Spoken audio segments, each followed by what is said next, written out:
Xin chào các bạn. Hôm nay AD sẽ hướng dẫn các bạn các ứng dụng của AutoCAD trong thiết kế khuôn phép full. Ở bài ngày hôm nay thì AD sẽ giới thiệu với các bạn ứng dụng của AutoCAD để ghi kích thước các chi tiết đơn giản.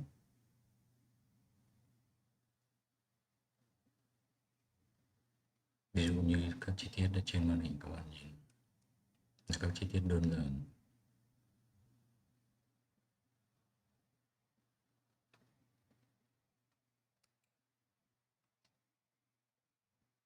Chúng ta sẽ đi vào phần chính của bài ngày hôm nay. Mục đích của việc ghi kích thước là để in xuất bản vẽ cho bên gia công. Gia công đây chính là những người dùng máy để họ kiểm tra kích thước, phôi, kiểm tra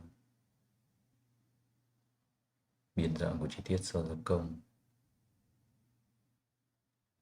Chúng ta phải dùng đến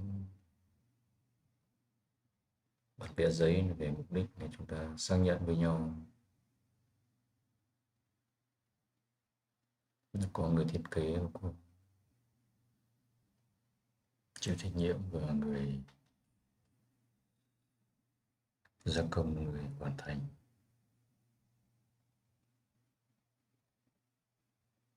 Thì trong các cái bài đơn giản này thì AD sẽ không nói sâu nhiều, này chỉ hướng dẫn các bạn làm quen với ghi kích thước của chi tiết đơn giản. Ví dụ chi tiết này gọi là gai ren dẫn hướng cho slider.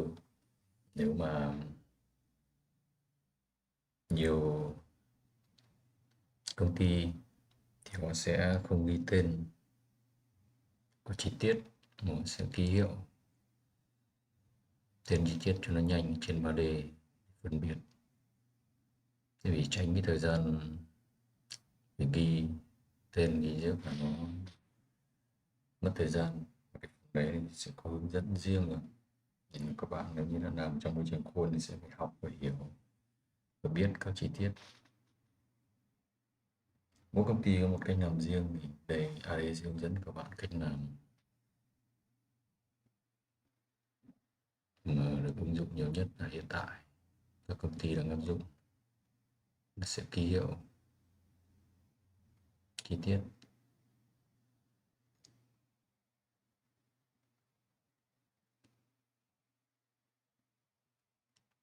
Để ghi kích thước của một chi tiết thì thường sẽ có 3 hình chiếu và thêm cả hình chiếu trục đo nữa, để cho người gia công nhìn trực quan.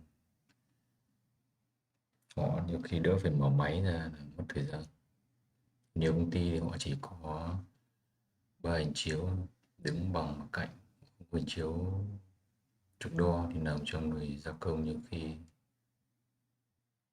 cũng không biết được chi tiết ấy như nào, vì không phải ai cũng đọc thuộc bản vẽ. Nhưng có những người không đọc thuộc bản vẽ họ vẫn có thể làm được, vì với lượng công nhân hiện tại đa số là lao động phổ thông, họ làm là nhiều nhưng không cần phải đào tạo bài bản, vì tất cả được kiểm soát hết.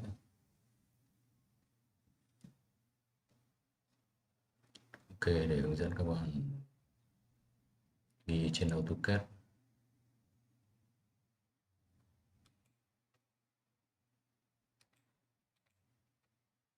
Mà với chi tiết ký hiệu là 307 thì chúng ta chỉ cần ghi về kích thước. Ở trong dân siêu chúng ta gạch lệnh D để ghi kích thước các bạn nhé. Đây tôi sẽ không giới thiệu các bạn lệnh hiệu chỉnh các thứ, hướng dẫn các bạn ghi. Một các cái hiệu chỉnh thì chúng ta sẽ đi về các bài sau. Đầu tiên là ghi kích thước bao của chi tiết.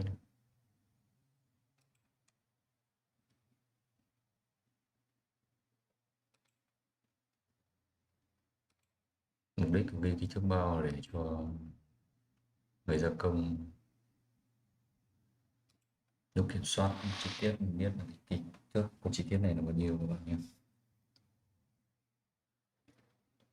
Ở trên hình chiếu đứng như là ghi kích thước bao, các kích thước cần kiểm soát.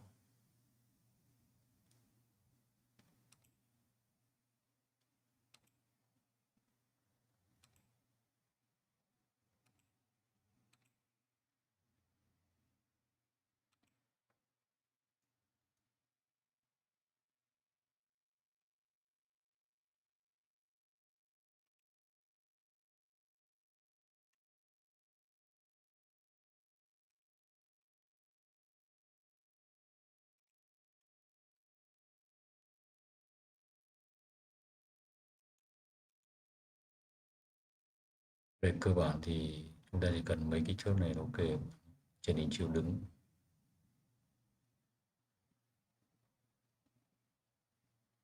tiếp xuống hình chiếu bằng, chúng ta ghi kích thước bao theo chiều cao.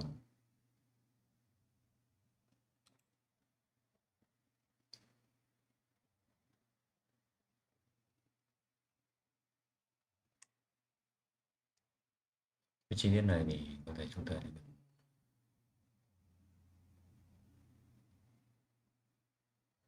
ghi hai hình này như vậy. Còn này chúng ta ghi thêm cái kích thước đường kính.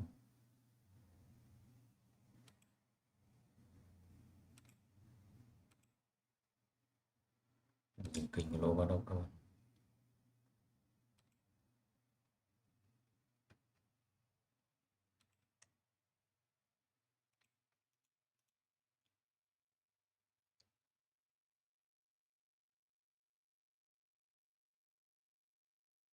Hình này mà chúng ta không cần ghi được, bởi vì chi tiết này thì nó chi tiết đơn giản, không nhất thiết chúng ta phải ghi.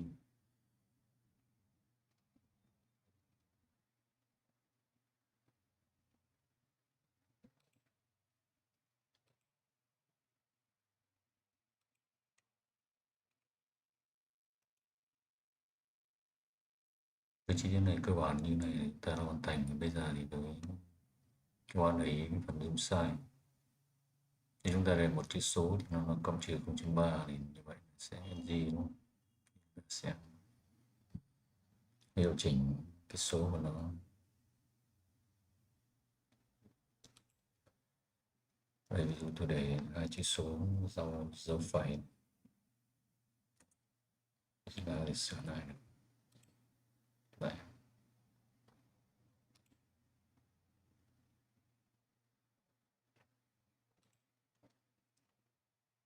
hai chữ số là cộng trừ 0,02 bằng 2% trong đề 2%.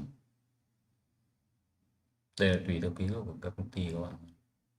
Đây là mình quy ước theo các công ty mình làm gia công làm chính xác, sẽ quy ước như vậy. Có công ty họ lấy đến phần nghìn, đây mình chỉ lấy phần trăm, vì đa số các dụng cụ đo của chúng ta này kiểm soát chỉ đến phần trăm, phần nghìn mới dùng đến máy CMM các thứ, các chi tiết nó bạn quá chính xác, siêu chính xác luôn.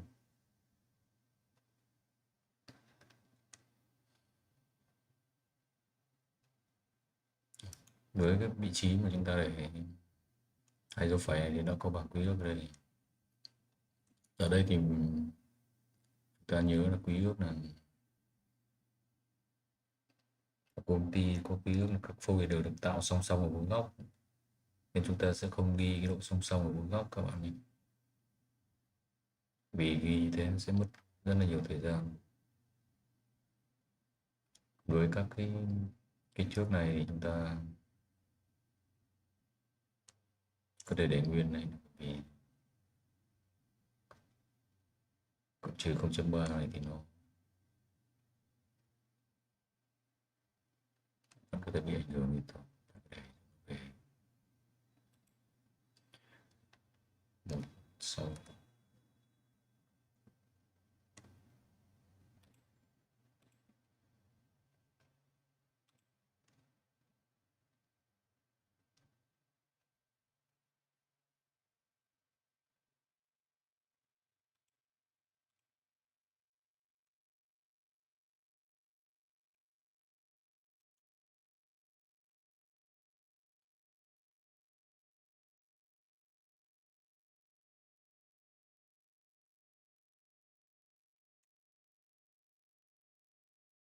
thì các cái vắt C này chúng ta có thể ghi hoặc không ghi trên hình 3D chúng ta đã có. Bình thường ra cái các chi tiết này thì người lắp ráp người ta sẽ vắt C nên là nó sẽ nhanh hơn để chúng ta lập chương trình chạy C này, cái rất là mất thời gian. Có chăng thì nó chạy danh dầu thì chạy C cũng được, còn không thì nếu như bình thường những người ta mua này người ta có kinh nghiệm lắp ráp, người ta có thể dùng các cái máy niter hơi người ta đánh cái rãnh dầu được. Có thể nó không đẹp nhưng mà nó vẫn có thể chấp nhận được, không nhất thiết phải chạy C cho tốn kém công lập trình với công giả gá ở trên máy C, lấy gốc lấy riêng thì rất là mất thời gian so với trên máy cơ. Nhiều công ty họ cũng làm tiện máy C, họ làm thế cái giá thành của chi tiết nó cao hẳn lên.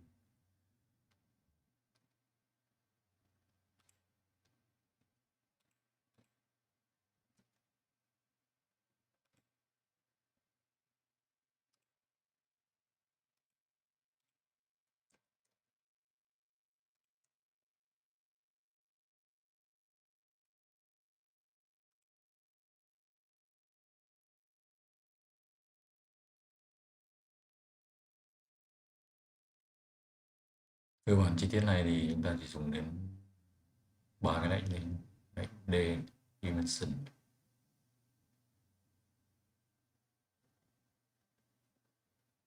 lệnh đây, N này ghi cái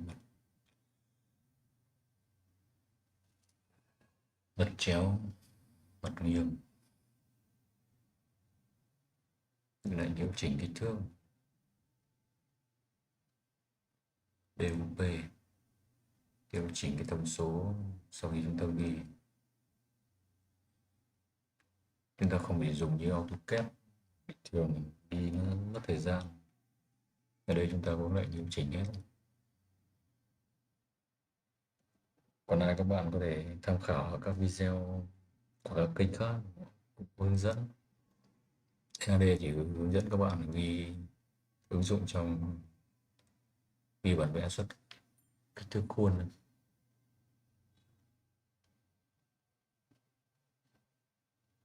Về bài hôm nay thì AD xin làm quen và giới thiệu với các bạn. Cơ bản là như vậy. Các bạn xem nếu có câu hỏi hãy để bên dưới phần bình luận. Nếu mà thấy hay thì hãy nhấn like. Nếu có thể các bạn có thể share cho nhiều người biết để ủng hộ kênh phát triển hơn. Cảm ơn và xin hẹn gặp lại các bạn ở các bài tiếp theo.